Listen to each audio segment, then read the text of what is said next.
എല്ലാവർക്കും നമസ്കാരം. Welcome back to നിയാൻസ്. പച്ചക്കറിയൊക്കെ ഇട്ട് തയ്യാറാക്കിയ നല്ലൊരു കിടിലൻ തീയലിൻ്റെ റെസിപ്പിയാണ് ഇന്നത്തെ വീഡിയോയിലുള്ളത്.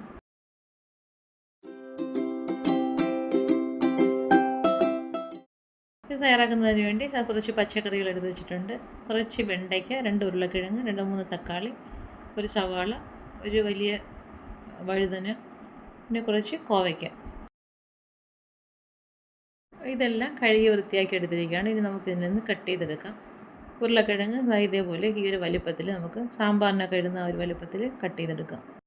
ഈ പച്ചക്കറി ഇട്ട് തീയൽ വയ്ക്കുമ്പോൾ ഏറ്റവും ഒഴിച്ചുകൂടാൻ പറ്റാത്തൊരു സാധനമാണ് ഈ ഉരുളക്കിഴങ്ങ്. നല്ല ടേസ്റ്റാണ് ഉരുളക്കിഴങ്ങ് തീയലിട്ടത് കഴിക്കാൻ. ഇതുപോലെ 2 ഉരുളക്കിഴങ്ങ് കട്ട് ചെയ്തെടുക്കാം. ഇനി വെണ്ടയ്ക്ക ഈ ഒരു വലിപ്പത്തിൽ, അതും സാമ്പാറിനൊക്കെ തയ്യാറാക്കുന്ന ആ ഒരു വലിപ്പത്തിൽ കട്ട് ചെയ്തെടുക്കാം. അതേപോലെ തന്നെ കോവയ്ക്കയും 2ആയിട്ട് കട്ട് ചെയ്തതിന് ശേഷം ഇതേപോലെ ഒന്ന് കീറിയെടുത്ത് വയ്ക്കാം. ഇനി വഴുതന കട്ട് ചെയ്തെടുക്കാം. അത് അത്യാവശ്യം വലിയ പീസസായിട്ട് കട്ട് ചെയ്തെടുക്കാം. ഇത് പെട്ടെന്ന് വെന്ത് കിട്ടുന്നതാണ്. അപ്പോൾ കുറച്ച് വലുപ്പത്തിലുള്ള കഷ്ണങ്ങളായിട്ട് കട്ട് ചെയ്തെടുത്തോളൂ. ഉരുളക്കിഴങ്ങിൻ്റെ കാര്യം പറഞ്ഞതുപോലെ തന്നെ ഈ വഴുതനങ്ങയും തീയലിനകത്ത് ഒഴിച്ചുകൂടാൻ പറ്റാത്തൊരു സാധനമാണ്.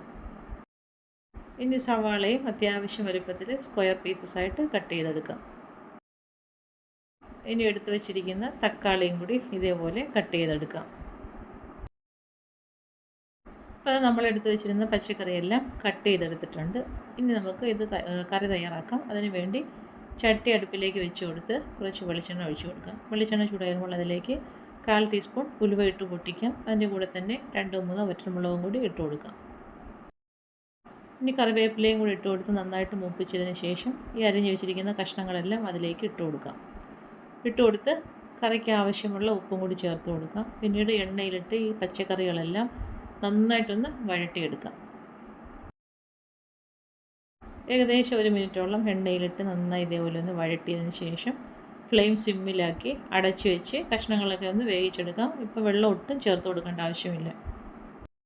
കഷ്ണങ്ങൾ വേകുന്ന സമയം കൊണ്ട് നമുക്ക് തേങ്ങ വറുത്തെടുക്കാം. ഇതൊരു ഫുൾ തേങ്ങ ചിരകിയതാണ്. ഇത് പാനിലേക്ക് ഇട്ട് കൊടുത്ത് നന്നായിട്ടൊന്ന് മൂപ്പിച്ചെടുക്കാം.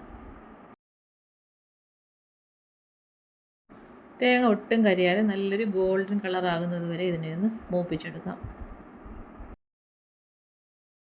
ഇതുപോലെ ഈ ഒരു കളറാകുമ്പോഴേക്കും ഫ്ലെയിം നന്നായി സിമ്മിലാക്കിയതിന് ശേഷം ഇനി നമുക്കിതിലേക്ക് കുറച്ച് മസാലകൾ ചേർത്ത് കൊടുക്കണം. 1 ടീസ്പൂൺ മുളക് പൊടിയും, 1 ടീസ്പൂൺ മല്ലിപ്പൊടിയും, 1/4 ടീസ്പൂൺ മഞ്ഞൾപ്പൊടിയും, 1/2 ടീസ്പൂൺ ഗരം മസാലയും കൂടി ചേർത്ത് കൊടുത്ത് നന്നായിട്ട് അതിനെ ഒന്ന് മൂപ്പിച്ചെടുക്കാം. മസാലകളിട്ട് മൂപ്പിച്ചെടുക്കുമ്പോൾ ഫ്ലെയിം സിമ്മിൽ തന്നെ ഇട്ട് വേണം മൂപ്പിച്ചെടുക്കാൻ. ഇനി വേകാൻ വെച്ചിരുന്ന കഷ്ണങ്ങൾ തുറന്നൊന്ന് നോക്കാം. ഇപ്പോൾ ഏകദേശം ഒരു പകുതി വേഗമായി വന്നിട്ടുണ്ട്. നന്നായിട്ടൊന്ന് ഇളക്കിയതിന് ശേഷം വീണ്ടും മൂടി വെച്ച് ഒന്നുകൂടി ഒന്ന് വേവിച്ചെടുക്കാം.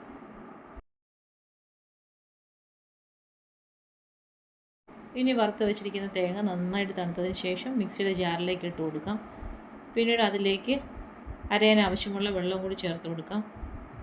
പിന്നെ ഒരു ശകലം പുളിയും കൂടി ഇട്ട് കൊടുത്ത് നല്ലതുപോലെ ഒന്ന് അരച്ചെടുക്കാം. ഇനി വേകാൻ വെച്ചിരുന്ന കഷ്ണങ്ങളൊന്നുകൂടി തുറന്ന് നോക്കാം. അപ്പം ഈ ഒരു സമയമാകുമ്പോഴേക്കും കഷ്ണങ്ങളൊക്കെ നന്നായിട്ട് വെന്ത് കിട്ടിയിട്ടുണ്ട്. നല്ലതുപോലെ ഒന്ന് ഇളക്കി കൊടുക്കാം.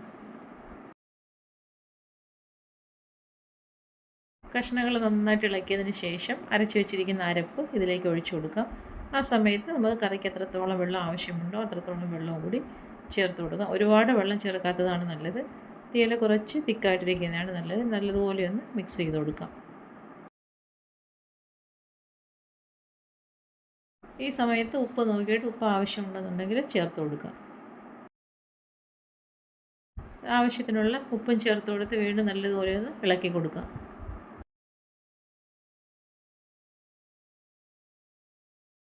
അരച്ച് വെച്ചിരുന്ന അരപ്പൊക്കെ ഒഴിച്ച് കൊടുത്ത് ഉപ്പും ചേർത്ത് കൊടുത്തതിന് ശേഷം ഈ ഒരു രീതിയിൽ നന്നായി ഇതിനെ ഒന്ന് മിക്സ് ചെയ്ത് കൊടുക്കാം. പിന്നീട് മൂടി വെച്ച് കറി നന്നായിട്ട് തിളയ്ക്കുന്നത് വരെ ഒന്ന് വെയിറ്റ് ചെയ്യാം.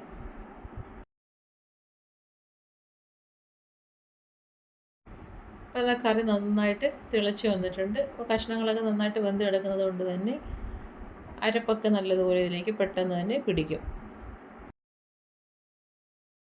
മൂടി തുറന്ന് നന്നായിട്ട് ഇളക്കിയതിന് ശേഷം ഫ്ലെയിം സിമ്മിലാക്കിയിട്ട് അടച്ചു വെച്ച് വീണ്ടും ഒന്നുകൂടി ഒന്ന് വേവിച്ചെടുക്കാം.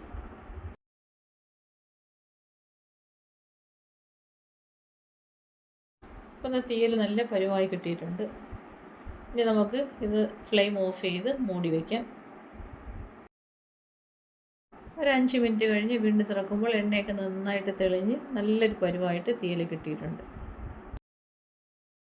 തീയൽ ചട്ടിയിൽ വയ്ക്കുന്നത് കൊണ്ട് തന്നെ കറിക്ക് നല്ല ടേസ്റ്റുമാണ്. അതേപോലെ എണ്ണയൊക്കെ നല്ലതുപോലെ തെളിഞ്ഞ് മുകളിലിരിക്കും.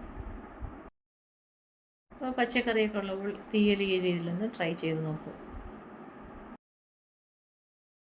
വീഡിയോ ഇഷ്ടമായ ലൈക്ക് ചെയ്ത് സബ്സ്ക്രൈബ് ചെയ്ത് സപ്പോർട്ട് ചെയ്തേക്കൂ. വീണ്ടും അടുത്ത വീഡിയോയിൽ കാണുന്നത് വരെ ബൈ ഫ്രം നിയാൻസ്. Thanks for watching.